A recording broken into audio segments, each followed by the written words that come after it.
भारत के सभी दर्शकों को मेरा नमस्कार। मेरा नाम है संदीप आर के सिंह और आज हमारे साथ श्री पुष्कर अवस्थी जी। पुष्कर दा, राम राम, स्वागत। राम राम भैया, राम राम। दर्शकों, ईरान इजराइल अमेरिका युद्ध पर नजर बनाए रखना बहुत आवश्यक है और यह जानना भी बड़ा आवश्यक है कि यह युद्ध है किसके बीच। जब मैं किसके बीच कहता हूं तो ऑफ कोर्स फ्रंट पे तो यह दो देश हैं, तीन देश हैं जो आपस में लड़ रहे हैं, पर सबको पता है कि यह एक इन देशों में आपस में कहीं कोई सीमा विवाद नहीं है। ईरान से बहुत दूर है इजराइल और इजराइल से बहुत दूर है अमेरिका, अमेरिका से बहुत दूर है ईरान। बीच में बहुत सारे देश आते हैं, सीमा विवाद तो है नहीं, तो फिर यह दो देशों के बीच का युद्ध तो है नहीं। यह युद्ध शुरू होता है दो कारणों से। एक, ईरान ने जो पिछले 30-35 साल लगातार वो कहता रहा कि न्यूक्लियर बम आ जाएगा तो इजराइल पे मार देंगे, यहूदी खत्म कर देंगे। इसके लिए उन्होंने हमास को फंड किया, हिजबुल्लाह को फंड किया, इत्यादि इत्यादि, वो अपने प्रॉक्सीज करते रहे। इजराइल ने कहा यह काम तो हम नहीं होने देंगे, भले मिसाइल हम अपने ऊपर झेलने पर न्यूक्लियर बम तो नहीं झेलेंगे। तो इजराइल ने आगे बढ़ के उनके साइंटिस्टों को, और ये युद्ध लंबा इसलिए चल रहा है क्योंकि यह युद्ध पुराना भी, ये सिर्फ 7 अक्टूबर से नहीं शुरू हुआ था, ये पहले से भी इसके टुकड़े टुकड़े में ये लोग संघर्षरत रहे हैं। अमेरिका को ये है कि भाई मैं यहाँ से तेल निकालूंगा, या इस पूरे चूंकि मिडिल ईस्ट जो उनके हिसाब से मिडिल ईस्ट है, हमारे हिसाब से अरब देश है, उनको उन्हीं लोगों ने बनाया सेकेंड वर्ल्ड वॉर के बाद और फर्स्ट वर्ल्ड वॉर के बाद, और मतलब इस तरीके से वो पूरा रीडिजाइन किया। तो उनको ये और मेन बात की दुनिया की जो पेट्रोल और डॉलर निकलता है वहां से, क्रूड ऑयल, उसको डॉलर में ट्रेडिंग करने के लिए इन्होंने अरब देशों को मजबूर किया ब्रेंटवुड एग्रीमेंट के माध्यम से, और अब वो डॉलर का वर्चस्व एनर्जी के माध्यम से बना रहे, यह अमेरिका का प्रयास है, ऐसा कई लोग कह रहे हैं। ठीक है, फिर ईरान ने अपना स्ट्रेट ऑफ हॉर्मुज पर जो भी किया, जो उनके बस में है, उनकी ज्योग्राफी के बगल में, तो उन्होंने वो किया। पर मुख्य सवाल ये है कि इसमें कहीं कोई इनका जो मूल है, इनके अपने अपने रिलीजन्स जो है, मजहब जो है, उसका भी मूल तत्व है क्या? ट्रंप के भी 2 ट्वीट आते हैं। मैं पुष्कर दा से पहले जानना चाहूंगा, फिर हम आपको ट्वीट भी साथ में दिखाते हैं। पुष्कर दा, कौन है ये लोग, क्या कर रहे हैं? क्या सिर्फ इतनी बड़ी बड़ी शक्तियां रिसोर्सेज, ऑयल और सुरक्षा के लिए लड़ रही हैं, या किसी और चीज के लिए भी लड़ रही हैं? जी। इतिहास हमको ये सिखाता है कि जब कोई परिवर्तनशील घटना होती है तो उसकी शुरुआत जरूरी नहीं है कि जिस कारण पे उसका परिणाम निकले उस कारण से शुरू। कारण कुछ भी हो सकता है, लेकिन परिणाम जब सामने आता है, या जब उसका अंत होता है, तो वो जो है आप देखते हैं कि वो परिणाम बिल्कुल डिफरेंट है जिस परिणाम के लिए युद्ध किया। युद्ध, इजराइल का युद्ध अलग है ईरान से, अमेरिका का युद्ध अमेरिका से अलग। ईरान का अपना ग्रेटर इजराइल के लिए है, दूसरा नंबर 1। नंबर 2, उसका साथ में ये भी है कि जब तक इजराइल के मुल्ला रहेंगे और उनमें जो है न्यूक्लियर कैपेबिलिटी बनने की क्षमता रहेगी, तब तक जो है इजराइल को अपने अस्तित्व पे हमेशा संशय बना रहेगा, इसलिए युद्ध है। अमेरिका का दूसरा है, अमेरिका का जो है जियोपॉलिटिक्स के हिसाब से आपको लगता है कि चीन को जो है स्क्वीज करने के लिए है। वेनेजुएला के बाद जो है ईरान सही एक स्रोत था जहां से सस्ता तेल या कहिए कंटिन्यूस सप्लाई चीन के पास थी, उसको रोकने के लिए है। तीसरा जो है ये कि अपनी हेगेमनी जो है पेट्रो डॉलर के बनाए रखने के लिए ये है। ये तीनों ही बात अपनी अपनी जगह बिल्कुल सत्य है, इसमें कोई असत्य नहीं, लेकिन ये पूर्ण सत्य नहीं है। पूर्ण सत्य क्यों नहीं है? कि जब ईरान ने पलटवार किया अपने जो और अन्य अरब देश थे जहां पे अमेरिकन बेसेस थे, तो अमेरिकन बेसेस हिट किए, चाहे सऊदी में हो, बहरीन में हो, कुवैत में हो, कतर में हो, यूएई में हो, कुवैत में हो, वहां अमेरिका ने होने दिया। और उस होने के बाद जो है उसने, ईरान ने जो है फिर जो है, और अपार्ट फ्रॉम अमेरिकन एसेट्स, जो वहां के जो गैस के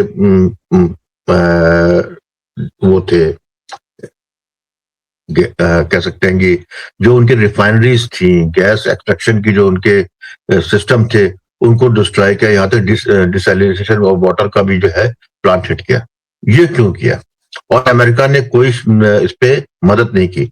इनफैक्ट जो है शुरू में 10 दिन बाद ही जो है शेष अरब देशों से ये कंप्लेंट अमेरिका को हुई कि अमेरिका ने सारी शक्ति जो है इजराइल को बचाने में लगा दी, लेकिन हमको जो है नहीं बचाया। जबकि जो है पिछले 50 साल से पैसा दे रहे हैं ये गल्फ कंट्रीज जो है अरब लोग, इसलिए कि वो अमेरिका उनको सिक्योरिटी प्रदान करेगा। अमेरिका ने नहीं होने दिया। अमेरिका ने जो है शेष अरब देशों को भी बर्बाद होने दिया। आज भी वो बार बार जो है कभी हफ्ता भर का टाइम देता है, 48 घंटे का टाइम देता है, ये जानते हुए कि वो पूरी तरीके से ईरान को ध्वस्त कर चुका है, लेकिन वो उसके they are keep on pounding and they are not stopping Iran from pounding the other Arab countries. तो इसको अब आप इसको समझिए इस दृष्टि से कि पिछले कुछ दिनों कुछ घटनाएं हुई हैं। उसमें पहली बात तो यह है कि ट्रंप का जो अमेरिका में जो उसका सपोर्टर ग्रुप है वो मागा क्राउड है। मागा crowd conservative white Anglo Saxon Christian है, और वो जो क्रिश्चियन जो है किसी हालत में जो है जिस तरीके इस्लाम में मुसलमानों में कुछ लोगों में सुपीरियरिटी कॉम्प्लेक्स होता है, अरबों में है डेफिनेटली, क्योंकि वो अन्य मुसलमानों को जो है वो दो कौड़ी को समझते हैं, दोयम दर्जा की समझते हैं। ये है ट्रंप वहीं बिलोंग करता है। ट्रंप अब जो है जीसस खेल रहा, वो खुल के अब आ गया सामने। पहले आपको ध्यान में होगा कि हमको भारत का और शेष विश्व को, हमको तो शेष विश्व से मतलब नहीं है, लेकिन भारत के संदर्भ में कहें तो 150 साल से हमको जो है सेकुलरिज्म की घुट्टी पिला पिला के हमारी जो है पीढ़ियां बर्बाद कर दी। वहीं पे जो है वही पश्चिम जो है अमेरिका अब लास्ट बेस्टियन ऑफ क्रिश्चियनडम बन गया है, क्रिश्चियनिटी का। उसने यूरोप को भी तज दिया है। जो क्रूसेड यूरोप से उठ के जो है मिडिल ईस्ट जाता, ये 11वीं शताब्दी से लेकर 13वीं शताब्दी तक हुआ, वो ईसा और मूसा की लड़ाई थी। वो 13वीं शताब्दी में करीब 1295 में जो है आखिरी जो उनका मिडिल ईस्ट में क्रिश्चियन होल्ड था, वो एक्रे में, जब वहां पे डिफीट मिलती है उसके बाद क्रूसेड बंद हो जाता है। ये रिवाइवल है 21वीं शताब्दी में, 12वीं शताब्दी में हारे हुए क्रूसेड का रिवाइवल है, लेकिन इस बार यूरोप से नहीं हो रहा। यूरोप को गिव अप कर चुका है अमेरिका। कुछ कह रहे थे आप? मैं एक चीज ये कह रहा था, सबसे पहले तो इसका ट्वीट पढ़ दूं मैं, हमने लगाया भी है। और बिल्कुल पहले तो इसका एक ट्वीट है कि remember when I gave Iran 10 days to make a deal और open up the Hormuz strait, time is running out 48 hours before all hell will rain down on them. Hell भी इन्हीं का कंसेप्ट है, Christianity वाला। Glory be to God, president Donald J Trump.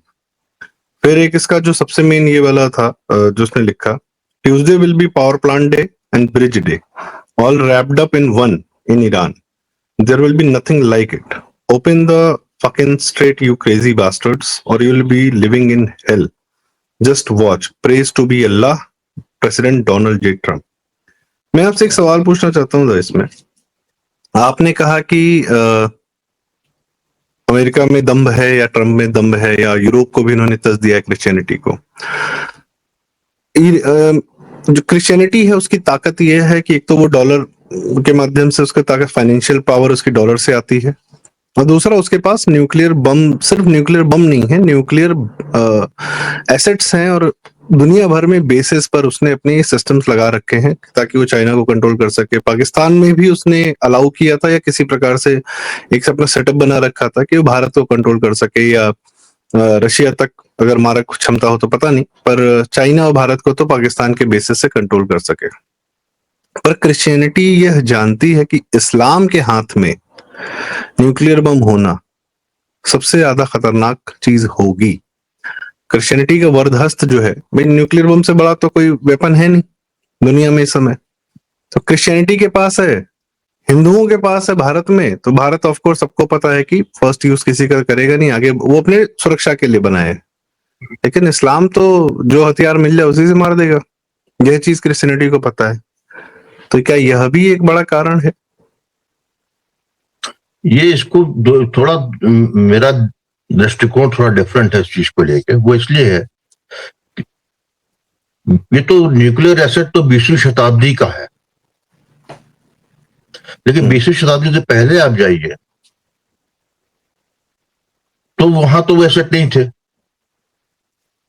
Middle east जो आपका आज इस्लाम में Islamic राष्ट्र अरब बने हुए हैं, वो एक तो आज से करीब 1000 साल पहले तो पूरी ईसाइत थे वहां पे। सेंट्रल एशिया तक जो है पूरे जो राज्य हैं आज के इस्लामिक, वो सारे क्रिश्चियन थे। तो बेसिकली मेरा मानना ये है कि डोनाल्ड ट्रंप क्योंकि एक ऐसे राष्ट्र का राष्ट्रपति है जो ये समझता है कि जो क्रिश्चियनिटी या जो क्रिश्चियनिटी की जो होलीशिप है या उसका जो प्रीस्टहुड है या उसके जो मानने वाले हैं, जो प्योरेस्ट फॉर्म में जो है वही रह गए। वो उसने अमेरिका, इंग्लैंड, यूरोप को जहां से क्रिश्चियनिटी का गढ़ है, पोप है, वेटिकन है, या इंग्लैंड है जहां पर चर्च ऑफ इंग्लैंड है, उन सबको जो है उसने मान लिया है, इन्होंने तज दिया है, या ये लोग जो है अपना किला बचाने के सक्षम नहीं है, तो उसने अपने कट लॉसेस कर दिए। कारण बता रहा हूं आपको, ये पहली बार हुआ है इतिहास में कि इंग्लैंड के राजा ने ईस्टर पे कोई अपना बयान नहीं दिया। द फर्स्ट टाइम, पहली बार, जस्ट बिकॉज कि उनकी पॉपुलेशन जो है में इन्फ्लुएंस इस्लाम का आ चुका, तो इसीलिए उसने वो छोड़ दिया। इसलिए उसने क्या किया है, वहां पर इंग्लैंड में, अमेरिका में जो सेना भेजी जा रही है, जो उनके कमांडर्स जो है, उनको एक बाइबलिकल प्रीचर जो है पहले वो देता है, अपना जो पढ़ता है, और उसके बाद कहता है, उत्साह बढ़ाता है कि this is part of God's divine plan. मतलब जो अमेरिका ट्रम्प के नेतृत्व में युद्ध ईरान से लड़ रहा है, वो भगवान की परम शक्ति के अनुसार उसका कार्यक्रम है। तो ये वहां से निकाला। दूसरा, अभी ट्रम्प ने ये कहा कि वी मतलब American honour Jesus Christ very powerfully all throughout our life. तो ये जो क्रिश्चियनिटी का कोर है ना, तो हम क्रिश्चियन है। और तीसरा, उसने जो है जो अभी जो उनका जो वो पायलट जिसको उन्होंने रेस्क्यू किया है, उसके रेस्क्यू पे जो ट्रम्प ने जो बोला है, उसने ये कहा कि this is Easter, the rescue was the Easter miracle. तो जब आप इसको एंटीडोट को समझते हैं, तो ये आप समझ लीजिए कि 12वीं शताब्दी में हारा हुआ क्रूसेड 21वीं शताब्दी में 21वीं शताब्दी के शर्तों पे ट्रंप ने जो है स्टार्ट किया है। और वो इसीलिए जो कंटेम्प्ट जो है यूरोप के लिए है कि तुम्हारी औकात तो जाकर स्टेट ऑफ होमेस खोल लो, वो इसीलिए कर रहा है क्योंकि उसके पास कोई और ऑप्शन नहीं है। ईरान को वो डिस्ट्रॉय के साथ, देखो, he is not talking about Saudi Arabia और अरबिया, किसी बात नहीं कर रहा हूं। उसको जो है टोटली जो जान रहा है कि हम मिडिल ईस्ट जो है, मध्य एशिया जो है, जहां से हम थे पहले, वहां से हमको हटाया गया है, और उसको हमको पूरा ही यदि नष्ट करना हो ईरान के साथ, मतलब कोलेटरल डैमेज है। क्योंकि मेरे पास तो तेल रहेगा, यदि मान लीजिए कल जो है सारे भिकमंगे हो जाते हैं, उनको दिक्कत होगी, लेकिन उसको ये भी मालूम है कि इन्होंने जितना सोना वोना और कमा रखा है, सारा पैसा तो अमेरिका ही में। जितने आपके जो है मिडिल ईस्ट के जितने शेख वेख हैं, बादशाह हैं, उन्होंने अपनी प्रॉपर्टी और ट्रेजरी में सब पैसा तो ट्रेजरी बॉन्ड में लगा रखा है अमेरिका में, उनके बैंक्स में इनके सोने हैं। तो अल्टीमेटली भागेंगे भी वो, तो यूरोप नहीं भागेंगे, वो अमेरिका भागेंगे। क्योंकि यहां याद दिलाता हूं, यहाँ यूएई के जो विदेश मंत्री ने आज से 3 साल पहले बड़ा वायरल जो क्लिप था कि जो radical Islam is not in middle east, It is in Europe. The next leadership of the radical Islam will come from Europe. तो उनको ज्यादा अच्छी तरीके से मालूम। तो ये बेसिकली मैं ईसा से मूसा की जो लड़ाई कह रहा हूं, ये बेसिकली वही है। ये जो है अल्टीमेटली उस फॉर्मेट में जा चुका, जहां पर जो है ईसाइयत और इस्लाम आमने सामने आ गए। जो ये था, इन दोनों का तब तक चलता है जब किसी तीसरे को पीटना होता है, तब साथ रहते हैं। लेकिन क्योंकि जो है, यदि ट्रंप नहीं आया होता, शायद कोई और डेमोक्रेट होता, तो चलता रहता। क्योंकि एक जो है वाइल्ड कार्ड आ गया है, जिसको कि अपने चर्च गोअर्स को जो है एड्रेस करना है। ही वेंट फॉर दैट, और उसके पीछे लोग खड़े हैं। यहां में सबसे इंटरेस्टिंग चीज ये है, बहुतों लोग मैंने सुना कहते हुए, खुद अमेरिकन की कमेंट्री में जितने उनके ये साल CNN जो है, फॉक्स न्यूज, सब लोग जो है ये कह रहे हैं कि ट्रम्प बेवकूफ है, ईरान ने फंसा दिया, सॉरी इजराइल ने फंसा दिया, इजराइल ने प्रॉम्प्ट किया। गलत कहते हैं वो। इजराइल ने बिल्कुल नहीं फंसाया, इजराइल ने नहीं कहा करने को। दोनों के जो है मीटिंग ऑफ द माइंड एक था, करना है। और फिर मैं कहूंगा, चाहे नेतन्याहू हो चाहे ट्रंप हो, सब ओल्ड टेस्टामेंट न्यू टेस्टामेंट सब उसके पढ़ रहे हैं। जूडिज्म से ही निकले हुए ये ईसा और मूसा है, ठीक है। उनका डैडी जो है इजराइल है, जूडिज्म है। और इजराइल के ज्यूज को भी मालूम है। इजराइल के ज्यूज मतलब जितने भी बिलियनियर ज्यूज, चाहे अमेरिका में हो चाहे वो किस लैंग्वेज हो, लेकिन उनका एक कॉर्नर जो है, दिल का टुकड़ा इजराइल में रहता है। उनको भी मालूम है इस बात का कि सबसे ज्यादा गाली हमें को दी जाती है, सबसे ज्यादा जो है ब्रेन ड्रेन हमसे ही किया, हमारा ही होता है। और सबसे ज्यादा जब हमको बेचा जाता है इस्लाम के उसमें, तो हमको ही लेके बेचा जाता है। तो जुडिज्म इज हैविंग आल्सो एक बिग लाभ राइट नाउ। ठीक है, इजराइल पिट रहा है, नो डाउट अबाउट दैट, अच्छी खासी पिट रहा है, जितना नहीं बताया, लेकिन उसका सर्वाइवल और उसका रिसरेक्शन ऑन द कार्ड, इसलिए कि उसके जो है, जहां से पैसा उसके पास आ सकता है, जहां जो उसका इंटेलेक्चुअल क्लास है, वो बाहर बैठा हुआ है, जिसका जो हमेशा इमोशनल कनेक्ट इजराइल से रहता है। जितना नुकसान होगा उतना रिबिल्ड हो जाएगा। एक मिनट यहां पर बता दूं, रॉथशाइल्ड जब इजराइल बना था, तो यहाँ के लैंड को परचेज करने के लिए जो पैसा दिया था, वो मेजर पैसा रॉथशाइल्ड से आया। In somewhere 1920s and 30s की बात कर रहा हूं। तो ये इनका है। तो ये ईसा मूसा का है। तो यहां पर सिर्फ मैं 18 मिनट हो गया, तो लेकिन मैं एक बात और कहूंगा कि हमको उस दिन के लिए तैयार होना है कि जब अरब टूट जाएंगे, टूट रहे हैं उनका, क्योंकि पूरा अरब वर्ल्ड जो है 10 साल पीछे चला जा चुका है। यदि युद्ध आज बंद भी हो जाता है, तो आपकी जो 1,90,00,000 की जो पॉपुलेशन वहां काम करती है, तो उसको अफोर्ड नहीं कर पाएगा ये मिडिल ईस्ट।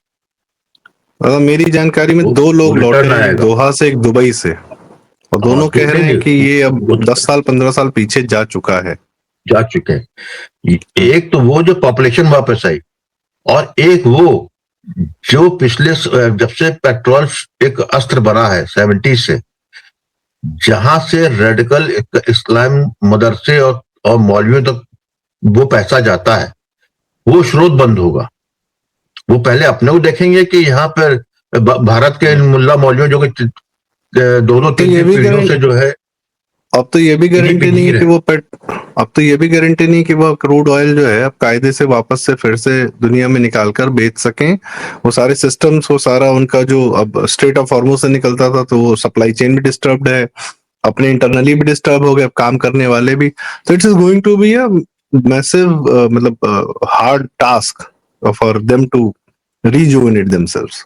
और फिर कितना पैसा आएगा, उसका क्या सदुपयोग करेंगे, फिर उतनी बड़ी बिल्डिंग बनाएंगे कि नहीं बनाएंगे, फिर जमीन को हरियाली देंगे कि क्या करेंगे। तो they will have to rethink a lot Arab वालों को। खैर, तो मुख्य बात ये भी है कि अभी तेल पर जो अमेरिका का क्या, क्योंकि ये एक तीर से कई शिकार किए जा रहे हैं, ऐसा नहीं है कि ये एक ही मुद्दा है। पर हाँ, जो आपने कहा है वह भी एक महत्वपूर्ण मुद्दा है, और उस पर कोई बात नहीं करता कि ये इनके मजहब और गॉड की जो लड़ाई 1000 साल पुरानी थी, वो भी ये कर रहे हैं लगे हाथ। और चूंकि सुन्नियों को तो इन्होंने निपटा दिया है, शिया ही बचा था ईरान का, तो देखते हैं उसका भी क्या करेंगे, आगे चल ही रही है वॉर। कोई क्लोजिंग कमेंट दादा आपका, फिर हम चर्चा का समापन करें। मेरा क्लोजिंग कमेंट यही रहेगा कि ये ईसा मूसा का जो हो रहा है वो होता रहेगा, लेकिन जब शिथिल हो जाएगा मध्य एशिया से इस्लाम जैसे अरब, तो जो आपका जो वो तबका भारतीय उपमहाद्वीप का जो कहता है कि असली इस्लामी तो हम लोग हैं, अरब वाले तो जो है व्यभिचारी हो गए, तो उनके खत्म होने को, उनके कमजोर होने को, रेडिकल एलिमेंट को बढ़ावा मिलेगा भारतीय उपमहाद्वीप को। ये क्लेम उनको सही बनाने में, अपने जो उनको रेडिकलाइज करना होगा, जिनको जो रीट्यून करना होगा, कि हम तो पहले ही से कहते थे कि अल्लाह हमारे साथ है, अल्लाह ने उनको छोड़ दिया इसलिए इनकी गति हुई, तब ये आएगा हम पे। तब इनके पास एक ही रहेगा कि कहां से रिज्यूनेट हो सकता है इस्लाम, गजवा हिंद से हो सकता है। हमारे पास एक अच्छी खासी शक्ति है, 20-22 करोड़ यहाँ पे है, और ये हिंदू क्या, ये हिंदू बनिया है, पिक्चर में दिखाने की अलग चीज है, काट डालो मार डालो भागेगा। ये हम पेश करने वाले हैं, बेतरा में कहूँ बस जी। तो भारत के अंदर ने हमने जो पाल रखा है, जो पश्चिम बंगाल से सबसे ज्यादा भर भर के लाया भी जा रहा है, और इसमें बुद्धिजीवी वर्ग बहुत शामिल है। देखते हैं क्या होता है आगे। पहले तो यूएस और ईरान का एक चलता रहेगा, उन लोगों को समस्या नहीं है, वो लोग लड़ रहे हैं, वो जानते हैं वो क्या कर रहे हैं, कहाँ घुस चुके हैं, क्या फेस कर रहे हैं। और जाहिर सी बात है, ये आइडियोलॉजिकल वॉर है, इसमें रिसोर्सेज अपनी जगह है, तेल अपनी जगह है, सब अपनी जगह है, पर यह मुख्य रूप से एक आइडियोलॉजिकल वॉर, इसकी शुरुआत ही आइडियोलॉजी से शुरू हुई। इस्लाम ने यहूदियों को खत्म करना है, ईरान के इसी दुराग्रह से इसकी शुरुआत होती है। अब देखिए कहाँ अंत होता है। तो आज की चर्चा का समापन। बहुत बहुत धन्यवाद पुष्कर, आपने अच्छे से हमें बताया डिटेल, और बड़ा आवश्यक है ईरान और इजराइल को अलग अलग तरीके से समझने का प्रयास करना, क्योंकि जो आपने अंत में कहा कि आएगा हम पर भी। तो दर्शकों, आपकी क्या राय है कमेंट्स में हमें जरूर बताएं। कृपया वीडियो लाइक करें, शेयर करें, चैनल जरूर सब्सक्राइब करें। प्रारब्ध। बहुत बहुत धन्यवाद, नमस्कार, जय श्री राम। राम राम भैया, राम राम।